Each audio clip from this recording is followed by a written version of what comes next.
I was cutting our sandwiches into triangles when my boyfriend's phone lit up beside me. Last night was perfect. When can you sneak away again? My stomach lurched as I scrolled through months of messages, pictures, hotel receipts, the house we'd been saving for, the future we'd planned, crumbling before my eyes. I didn't confront him. Instead, I smiled through dinner, noting how he checked his phone beneath the table. 3 days later, I left his things packed by the door with a note. Your mom knows you weren't doing yard work Saturday. Y'all, I never thought I'd be writing something like this. James and I have been together for 4 years and 7 months. We have a joint bank account, we're saving for a house, already had $40,000 put away. And last Christmas, he got me a ring. Not an engagement ring, but a promise ring that I thought meant something. We had this stupid little tradition where every Sunday morning, we'd make these ridiculous elaborate breakfast sandwiches and call them Sandwichly Sundays. LMAO, so dorky, I know. He'd always add hot sauce to his, and I'd always cut mine into triangles because they taste better that way. He never argued, just smiled and cut my sandwich perfectly every time. But I guess perfectly cut sandwiches don't equal a faithful partner. 3 days ago, I was using his laptop to order his birthday gift, a vintage turntable since he'd recently become obsessed with vinyl records, especially old jazz albums. The irony isn't lost on me. He had left his messenger open and a notification popped up from someone named Alex. The preview showed, "Can't wait to see you again tonight." My stomach dropped. James was supposed to be at his weekly basketball game with the guys, a tradition he'd maintained since college with his buddies Mike, Devin, and Chris. Looking back, I should have noticed when he started showering before coming home from these games 2 months ago. The gym showers are nicer than ours, he'd explained, and I believed him because our shower does occasionally sound like it's harboring a dying whale. I shouldn't have looked, but I did. I clicked on the message thread, and there it was. 3 months of conversations, pictures, plans for hotel meetups, inside jokes that mirrored our own. She called him History Buff, my nickname for him since our 3rd date when he spent an hour explaining the socioeconomic factors of the French Revolution. The Alex in question wasn't the Alex from work I'd heard about, a supposed 45-year-old team lead, but Alexandria, a 26-year-old graphic designer who worked in the marketing department, the same department that had collaborated with James's team on the project he'd received that performance bonus for in February. I literally threw up in the kitchen sink, the same kitchen where we'd slow dance last New Year's Eve while waiting for pasta water to boil. My hands were shaking so badly I could barely hold my phone to take screenshots. I forwarded everything to my email, then carefully put his laptop back exactly as I'd found it, making sure the browser tabs were in the same order. When he came home that night, sweaty from basketball, I smiled and asked how the game was. He told me about a 3-pointer in the final seconds, how Devin had nearly sprained his ankle, a game that never happened. I nodded and passed him a beer, the craft IPA he'd become picky about lately, another change I'd attributed to harmless evolution rather than someone else's influence. I excused myself to the bathroom and sat on the floor silently sobbing with the shower running to cover the sound. My reflection in the mirror above the sink was a stranger's, red-eyed and hollow. I caught myself reaching for his mouthwash before stopping. Even in shock, some habits run deep. I splashed cold water on my face instead.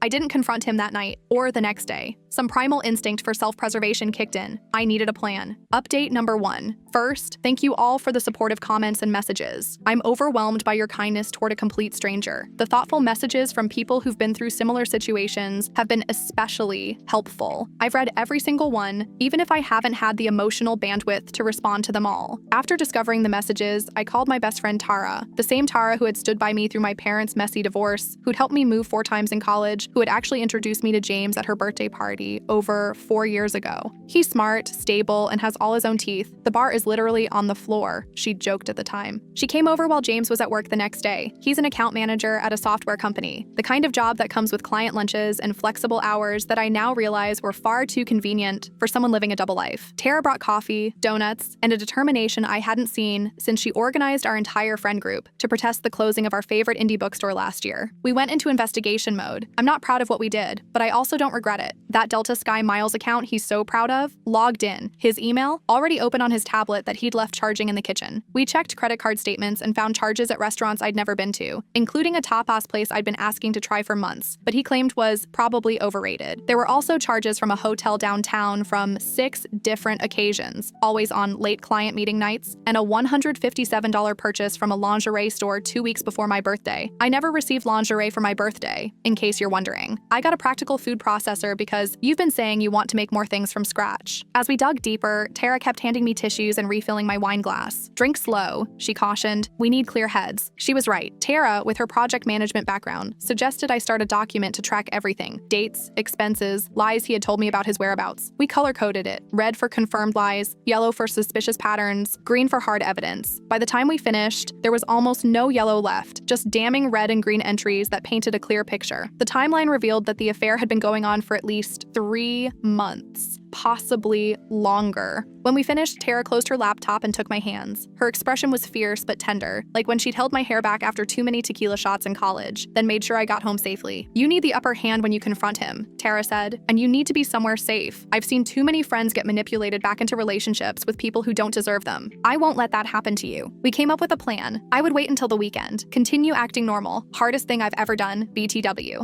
I still made his coffee every morning, black with exactly 1 teaspoon of sugar, stirred counterclockwise, because he insisted it dissolved better that way. I still laughed at his jokes about his coworker Darren's ridiculous motivational posters. I still kissed him goodbye in the mornings, fighting the urge to recoil or scream or both. On Saturday, James was planning to go to his parents' house to help his dad with some yard work. At least that's what he told me. His dad has a bad back, so James usually helps with the heavy lifting and seasonal chores. I had already checked his messages and knew he was actually planning to meet Alex at her apartment. They were planning to cook dinner together. She was going to teach him to make risotto, the same dish I'd suggested we learn for our date night last month, when he'd claimed cooking rice dishes was too fussy. Here's where it gets somewhat calculated. I called James's mom and casually mentioned I'd be bringing lunch over on Saturday, since everyone would be working so hard on the yard. His mom, Linda, who'd practically adopted me after my own mom moved to Arizona with her new husband, was confused. James hadn't told us he was coming over. "Oh," I said, my voice surprisingly steady. "He must have forgotten to mention it. He's been so busy with that new project at work." Another lie to cover his lie. The layers were suffocating. "Well, you're always welcome, honey," Linda said warmly. "But Bob and I are actually going to my sister's this weekend. Her grandkids are visiting." The pieces were in place, a perfect little trap built from his own deceptions. Meanwhile, I started quietly separating our finances. I took my portion of our joint savings. Thankfully, we had kept meticulous records of who contributed what toward the house fund. I'd created a detailed spreadsheet when we opened the account, which James had teased me about but now served as critical evidence, and moved it to a new account at a different bank. I gathered important documents, birth certificate, passport, the deed to my car, the insurance policies, and took them to Tara's house, along with irreplaceable items like my grandmother's vintage brooch collection and the photo albums from my childhood. I felt like I was preparing for a natural disaster, methodically collecting the pieces of my life before the flood hit. In a way, I was. The hardest part was lying next to him each night, feeling his arm draped over me in that familiar weight I'd once found comforting, and wondering how he could possibly do this to us, to me, wondering if he thought about her while holding me. One night, I almost broke when he absent-mindedly twisted my hair around his finger while watching TV, a gesture so intimate and normal that it cracked something inside me. I almost screamed and threw things and demanded answers, but Tara talked me down over text, her messages arriving in quick succession as if she could sense my unraveling. "Breathe," she wrote, "count to 10. Then, remember what's at stake. And finally, follow the plan. You deserve to leave with dignity." I've never felt so hollow and so determined at the same time, like someone had scooped out my insides but filled the cavity with concrete, heavy but solid enough to stand. Update number 2. I'm writing this from Tara's guest bedroom. Everything happened today, and I'm still shaking. This morning, James kissed me goodbye and said he was heading to his parents' house. He even took work gloves and a water bottle for authenticity. He'd spent extra time in the bathroom getting ready, using the expensive cologne I'd given him for Christmas, the one he usually saved for special occasions. He'd also carefully ironed a shirt, something he never did for yard work. These tiny inconsistencies now screamed at me like alarm bells. "I'll probably be back around dinner time," he said casually, checking his reflection in the hallway mirror one last time. "Dad's got a whole list of things to tackle." "Take your time," I answered, my voice surprisingly steady. "Tell your parents I said hi." I waited 20 minutes after he left, methodically packing a small overnight bag while keeping an eye on the clock. Tara picked me up in her sensible Subaru, the back seat already prepared with an emergency comfort kit, chocolate, tissues, a playlist titled Break Up Badass, and a small bottle of tequila for after, she explained. We drove to Alex's apartment complex on the north side of town, a newer development with pseudo-industrial aesthetics that James had once described as trying too hard to be cool. I had found the address from their messages. They weren't exactly careful. He'd even sent her our favorite Thai restaurant's menu once, asking what she wanted him to pick up. They ordered the same dish I always got. We parked where we could see her building entrance and waited. Tara handed me a coffee and didn't fill the silence with platitudes or questions. She just held my hand on the console between us, her thumb occasionally brushing my knuckles in silent support. At 10:17 a.m., James pulled into the visitors' parking. He checked his hair in the rearview mirror before getting out. He was carrying a small gift bag with pink tissue paper sticking out. My stomach lurched. It was the same bag design from the boutique downtown where he'd bought my birthday earrings last year. A reuse or a pattern? I waited until he disappeared inside, then called his mother. My hands were surprisingly steady. "Hi, Linda, it's me. I'm so sorry, but I need to check something. Is James there with you guys?" The confusion in her voice confirmed what I already knew. "No, honey, we haven't seen him today. We're at my sister's, remember? Is everything okay?" "I'm not sure yet," I told her, watching Tara's face harden as she listened to my side of the conversation. "But I think I'm about to find out. I'll call you back." Then I called James. It went to voicemail as as expected. His custom greeting, the one he'd recorded while we were driving to a concert last summer with me laughing in the background, now felt like a message from a different timeline. I texted, "Hey, how's it going at your parents'? Your mom said to tell you your dad's looking for the hedge trimmer." I watched the delivered turn to read almost immediately. Then the typing bubbles appeared, disappeared, reappeared. Tara and I exchanged glances. "He's figuring out how to maintain the lie," she said quietly. 10 minutes later, he replied, "Found it. All good. Miss you." I stared at those words on my screen. That text, that blatant lie while he was literally in another woman's apartment, probably already starting on that risotto, gave me the final push I needed. The last threads of doubt snapped cleanly. It wasn't just the infidelity. It was the ease with which he constructed these elaborate fictions, maintained them, embellished them with details like hedge trimmers and yard work lists. I had written a letter the night before while James slept soundly beside me, his conscience apparently unburdened by his double life. 6 pages, handwritten on the stationery his sister had given me last Christmas. The irony wasn't lost on me. The letter explained exactly what I knew, how I knew it, and what I was going to do. I'd been careful not to stain it with tears. Tara and I walked to Alex's building. The security door was propped open by a delivery package, another small stroke of fate making my path clearer. We took the elevator to the 3rd floor. The hallway smelled of new carpet and someone's morning coffee. Apartment 312. I could hear faint music inside, that indie folk playlist that James had suddenly become interested in 3 months ago, claiming he'd discovered it on his own. Another small betrayal in the mountain of deceptions. I slipped the sealed envelope under her door. Inside was every screenshot, every receipt, every lie documented in meticulous detail, and a note that read, "He's all yours now, but you should know who you're getting. P.S. He's allergic to shellfish. He downplays it, but his throat will close up. Don't let him try to impress you by eating it anyway." That postscript had been Tara's suggestion. "It's the perfect balance of I'm looking out for his safety, and I know him better than you ever will," she'd explained. Then we left. No dramatic confrontation at her door. No screaming scene like in the movies. Just the knowledge that they would read it together and realize their carefully constructed fantasy was crumbling. I imagined the moment they would open it, perhaps still laughing over some private joke, the color draining from their faces as they realized they weren't as clever as they thought. I went back to our apartment with Tara and packed my remaining things. The framed concert tickets from our 2nd anniversary, my collection of coffee mugs from different cities, the weighted blanket I used during anxiety attacks that James had once wrapped around my shoulders during a thunderstorm, gently tucking it around me like a cocoon. I left behind the matching pajama set he'd given me for Christmas, the novels he'd recommended that I never got around to reading, and the expensive blender we'd bought together. Some things weren't worth taking. I left my key on the counter along with the promise ring and a note that simply said, "Your parents know. Everyone knows. Don't call me." I placed them beside the coffee cup he'd left in the sink that morning, the one with a chemistry joke on it. "I think of you periodically. Another gift from me." My phone started blowing up about an hour later as Tara drove us back to her place. James, his mother, his sister Emma, who'd always said I was the best thing that ever happened to her brother. Even his dad, who rarely texted anyone. I silenced each notification like pressing mute on chapters of my life, one by one. At Tara's apartment, I turned my phone off completely and curled up on her couch. Her 2 cats, Bonnie and Clyde, rescues with a mischievous streak, seemed to sense my distress and flanked me on either side. Tara poured wine into coffee mugs. Her good glasses were packed away after a recent move, and put on a mindless baking show that required zero emotional investment. "You did it," she said quietly, raising her mug in a small toast. "The worst part is over." When I finally checked my messages hours later, there were 19 missed calls from James, 6 from his mom, and dozens of texts. Most of his were variations of "I can explain" and "please talk to me," and eventually, "Where are you?" His mother had left a voicemail that made me cry. She was devastated, apologizing for what her son had done, telling me I would always be family to them no matter what. I finally replied to James with a single text. "I'll have someone pick up the rest of my things next week. Please be gone when they arrive." He's still calling. I'm not answering. Final update. It's been exactly 3 months since D-Day, Discovery Day, as my therapist calls it. A lot has changed, and I wanted to close this chapter by sharing where things stand. The fallout was immediate and far-reaching. By the following Monday, everyone at James's office knew. Office gossip travels at the speed of light, especially when it involves the marketing team's newest designer and an account manager who had recently received a performance bonus. HR called them both in. Alexandria was placed on a different team, and James was removed from several key accounts due to concerns about judgment and stability. His career trajectory, something he'd been meticulously building for years, took a significant hit. That same afternoon, his sister Emma called me in tears. Apparently, his mother had told the entire family everything. "He betrayed all of us," Emma said fiercely. "Not just you." James's relationship with his family, especially his father, who had been cheated on by his first wife before meeting James's mother, became strained. Bob, his father, didn't speak to him for nearly a month. 2 weeks after I left, James and I met at a coffee shop, neutral territory, the same place we'd had our 3rd date, where he'd spilled hot chocolate on his shirt and wore my scarf wrapped around his neck to hide the stain. I chose it deliberately, a small reminder of who we'd been before. I almost didn't recognize him. He'd lost weight, had dark circles under his eyes, and that confident posture, the straight-backed, chin-up stance he'd maintained even during performance reviews and tax audits, was gone. He hunched over his coffee like it might shield him from what was coming. Part of me felt vindicated seeing him suffer. Another part ached remembering the man I thought I knew. "I don't know why I did it," he said, the first words out of his mouth, his voice hoarse. "That's not good enough," I replied, surprised by the steadiness in my voice. I'd practiced this conversation with my therapist, but the reality of sitting across from him, smelling that familiar cologne, noticing he was wearing the watch I'd given him, was more destabilizing than I'd anticipated. He cried, actually sobbed in public, not caring who saw. The woman at the next table glanced over uncomfortably. He begged for another chance, said he'd ended things with Alex immediately after my letter. According to mutual friends, she'd actually ended it with him, telling colleagues he was too much drama, swore he'd do therapy, couples counseling, anything. "I'll move back home with my parents if that would make you feel better. We can start over completely," he pleaded, reaching for my hand across the table. I moved my hand away and took a sip of my latte, made with whole milk, not almond, a small act of reclaiming my own preferences after years of accommodating his lactose intolerance. I listened quietly, then said what I'd rehearsed with my therapist. "I didn't leave because you cheated. I left because for 3 months you came home, looked me in the eyes, and lied. You made me breakfast. You planned our future. You held me at night. You had thousands of chances to come clean, to choose me, to choose us. You never did. I had to discover it myself. That's not a foundation I can rebuild on." "I was going to end it with her," he said, desperation edging his voice. "I swear I was, but you didn't," I replied simply, "and now I'm ending it with you." He asked if there was any chance for us. I told him no. His face crumpled, but I felt strangely calm. The anxiety attacks that had plagued me daily since discovery had subsided. My therapist called it alignment, when your actions finally match your self-worth.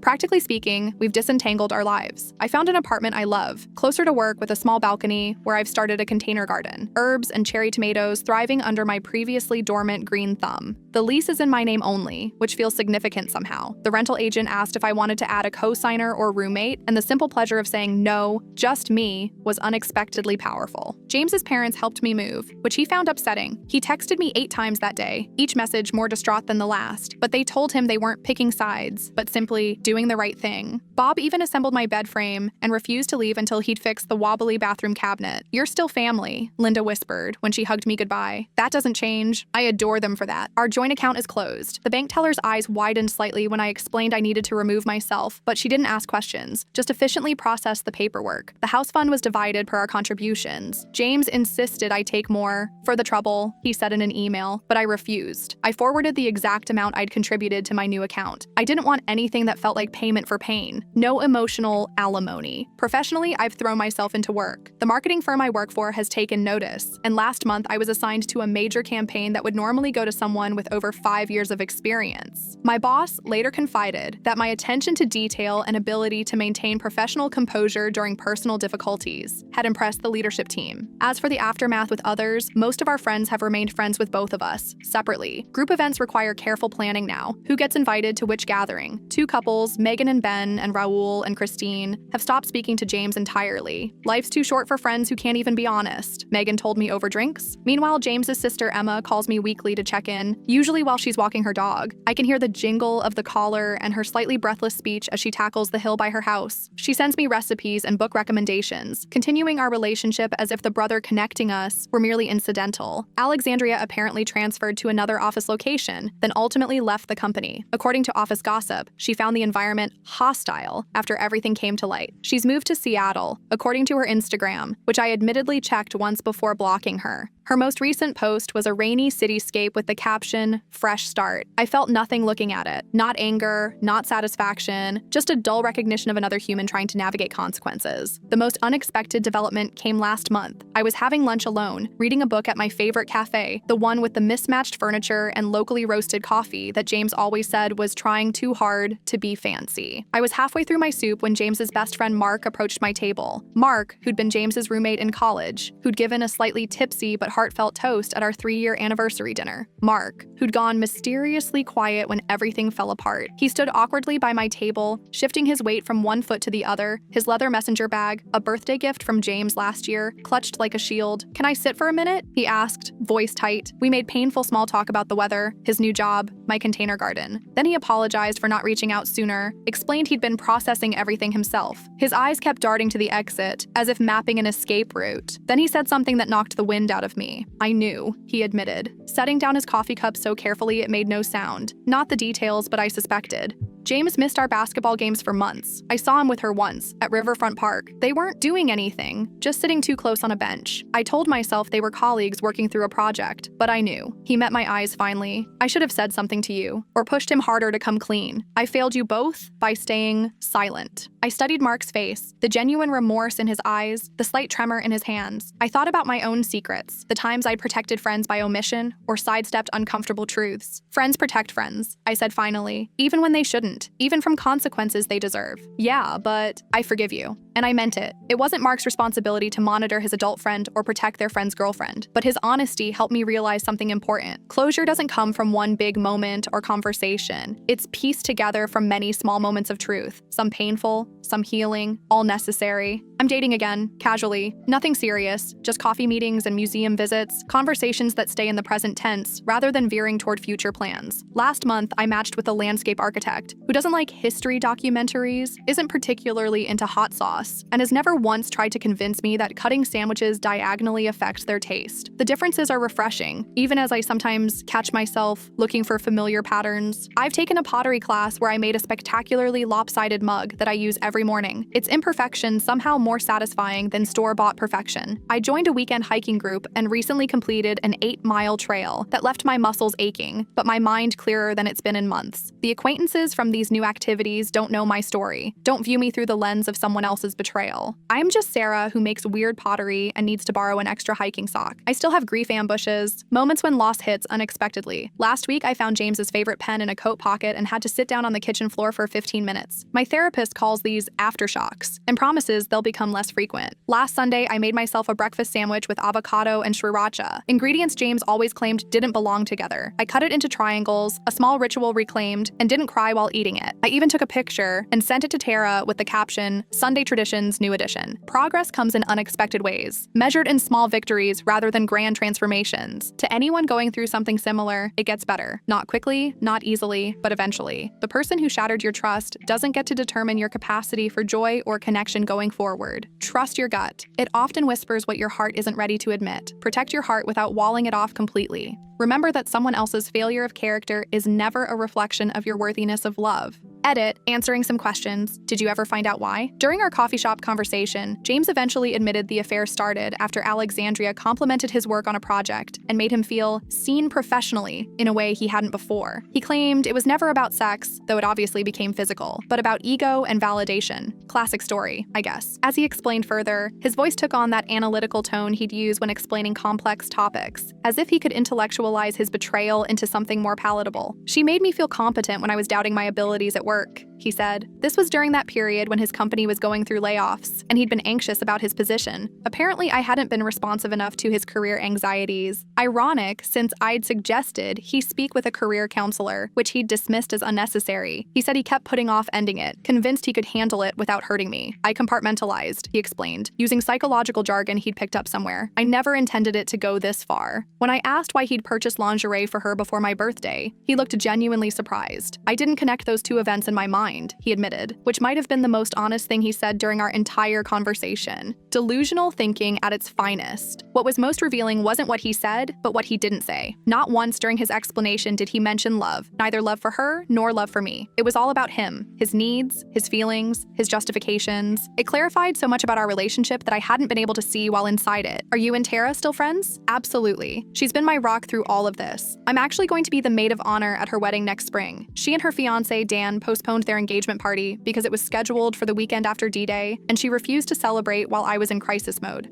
Champagne tastes better when everyone can enjoy it, she told Dan, who immediately agreed. That's the kind of friendship that sustains you when everything else falls apart. I probably won't update again unless something significant changes. Thank you all for being witnesses to this chapter of my life, both the breakdown and the rebuilding. There's something powerful about having your story witnessed, even by strangers. In tracking my journey here, I've also been able to see my own progress more clearly. Your supportive comments, shared experiences, and gentle encouragements have formed a kind of collective mirror, reflecting back strength I sometimes forget I possess. Your support has meant everything.